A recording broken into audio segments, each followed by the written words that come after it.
Hi guys, Pete and Roxy here with you today, and we're going to be sharing today the number one thing that you can implement and practice in your day-to-day life throughout the day that'll help you on your spiritual awakening journey. So like a practical step applied daily that in the big picture gives you a valuable lesson to help you to move forward.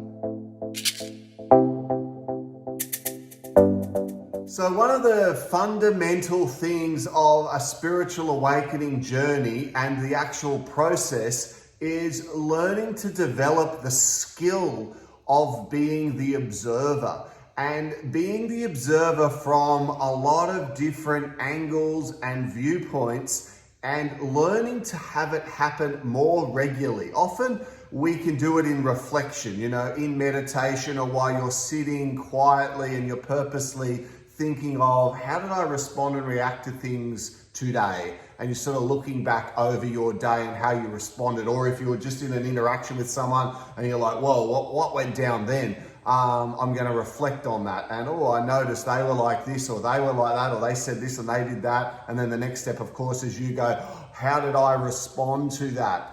But what we've been working on recently is being the observer in the actual moment. So that is while you're actually driving in the car, or having a conversation with someone, or you're checking that email, or even standing in the shower, and then you're observing your thoughts and the emotions that then go along with the thoughts of, that email reply I've got to do, or that booking I've got to do with the kids' schooling, or something like that. And this has been more of a challenge for us, right? To bring it into the now moment. Yeah, so when we first started on this journey, we knew we had to start becoming the observer of every single thought that we had. And now it's like implemented and exercised in every moment of every day for us. So how we respond, like Pete said, to someone that's giving you news, or someone that's celebrating you, like watching yourself how you respond to people, how you judge people. You might be out to dinner and you look at people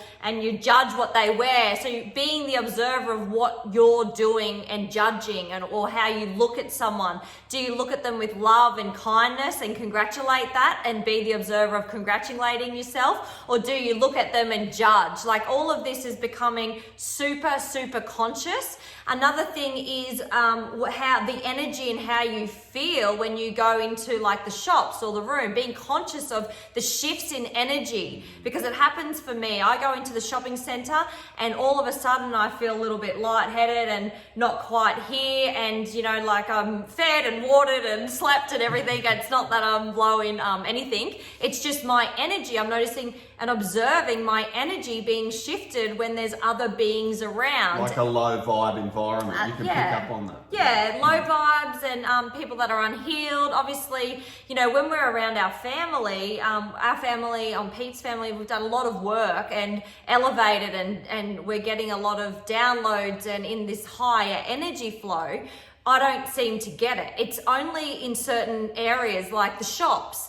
Where else was I saying the other day? Like certain business situations. Go like a government department. Yes. Like in Australia, it's the Department of Transport, where you've got to go to get your registrations, or it'd be something like that, or in a hospital. The hospital is another one actually that comes to mind. So I'm noticing my energy field shifting, and so being the observer of how you feel and anchoring yourself back in. So a technique that I've been doing is filling myself back up with gold light in a bubble from source energy. And if I'm feeling ungrounded, a technique that I'm doing is getting a boat anchor, a steel boat anchor, and picturing it running through my chakra system from source all the way down through the crown, through the root chakra, into the earth's core, and anchoring myself in, and and operating that energy field, and setting an intention to ground myself, to anchor myself in, and being the observer of me doing that. And I want to make a really important point too.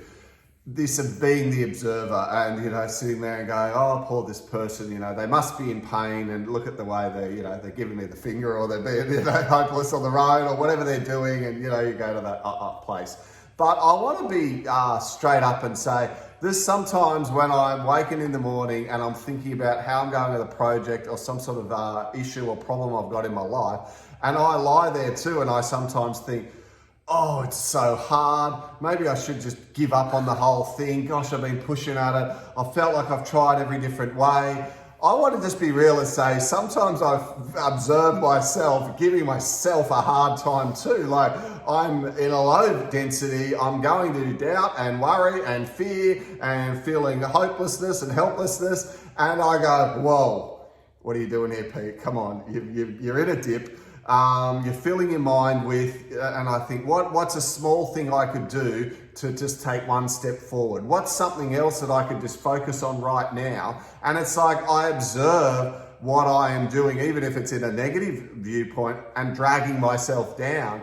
And when you become aware, it's so useful to be able to catch yourself doing it and then know how to refocus that onto something else. Move your mind to another channel, onto something that you're grateful for or something you're going to do today. Maybe there's a new piece of information that you need to learn, or maybe there's a telephone call with someone who you want to seek their advice or get their view on the issue that you're dealing with, and you refocus onto a solution. And another point I do as well, if I catch myself in a low vibe state, which happens. You get, like, we're still navigating through the 3D. Hey, I love it when you're floating along and you're feeling good and positive and in flow, but yeah, it's real, you get down.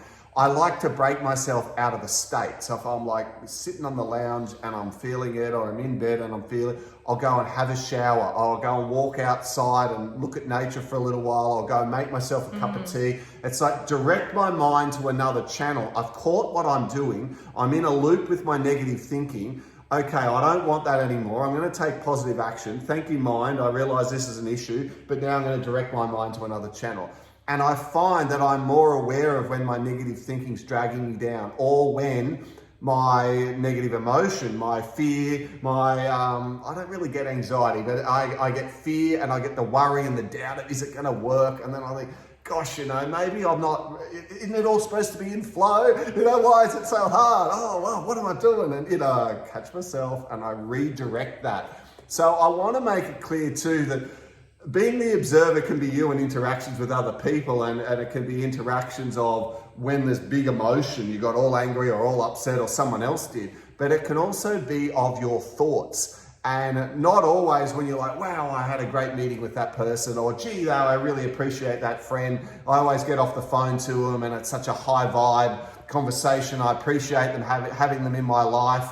And of course, the next step is like you say that to the person. You actually, when you have the thought and you're on the phone, you're laughing with a good friend and they've taken they've changed your state. You might have been worried about something and you have a good old chat to a good friend of yours, talk all about it, you nut through the issue and the idea, and at the end of it, you're feeling lighter and better. The best thing to do then is to say to them, gosh, I'm glad I rang you, or what a great conversation. And actually the icing on the cake is acknowledging it.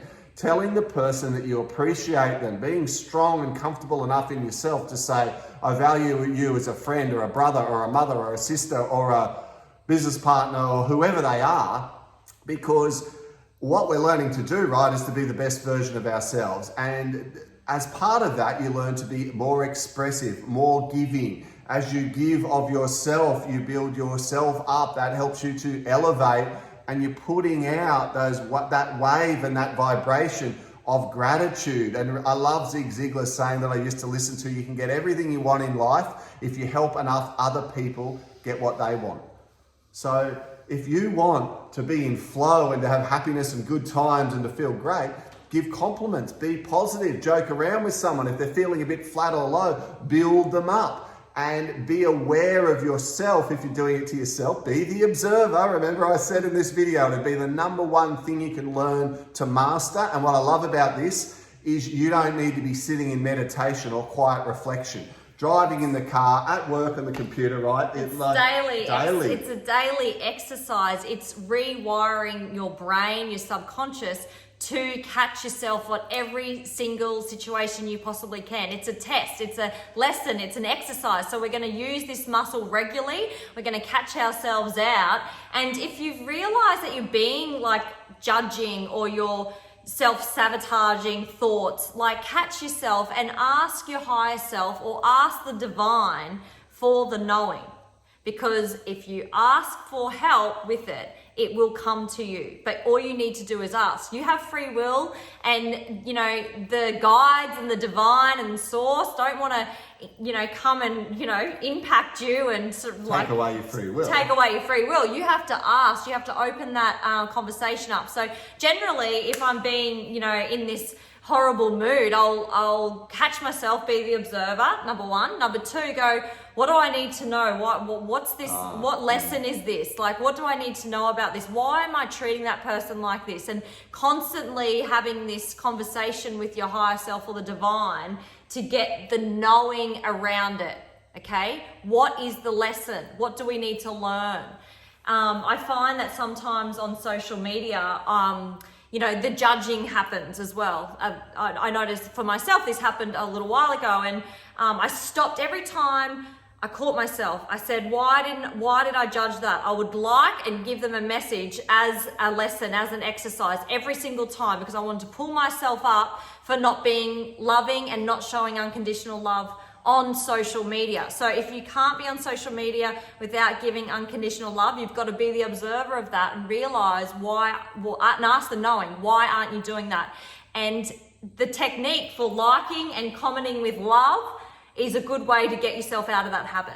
And I'd love you to drop us a note at where you're going to start learning to be the observer. Like, make a commitment to yourself every time I have the shower, or when I'm in the car, or when I take the dog for a walk, and just start small with these things, but set aside a time, and I'm gonna learn to be really present on how I feel, the thoughts I'm having. And you've got an internal dialogue, and you go, here's Pete, I'm going for a walk. I don't have a dog, but if you had a dog, I'm walking the dog and I'm feeling like this, and there's the grumpy neighbour that never waves. Hello, give him a wave, yep. Give him love. No wave back, yeah. And instead of going, whatever, you just sort of learn to rise above it and work on it. So drop us a note at where you're going to try and do that. Maybe it's mowing the lawn or doing some sort of garden work. Is it on social media every time? Is it on your social media? Yeah. And let us know how you go with it, and if you can start to turn that into something which comes more naturally. Because if you master it, it is a major skill that's going to help you on your spiritual awakening journey. It'll elevate you so much faster because you're so conscious, and you're a student looking for the lessons, looking for the exercises. So, the knowing's going to come to you, and you're going to work through that emotional injury a lot faster when you're more conscious in every moment in every day. So if you like the video, like it, and we'll talk to you again soon. Bye.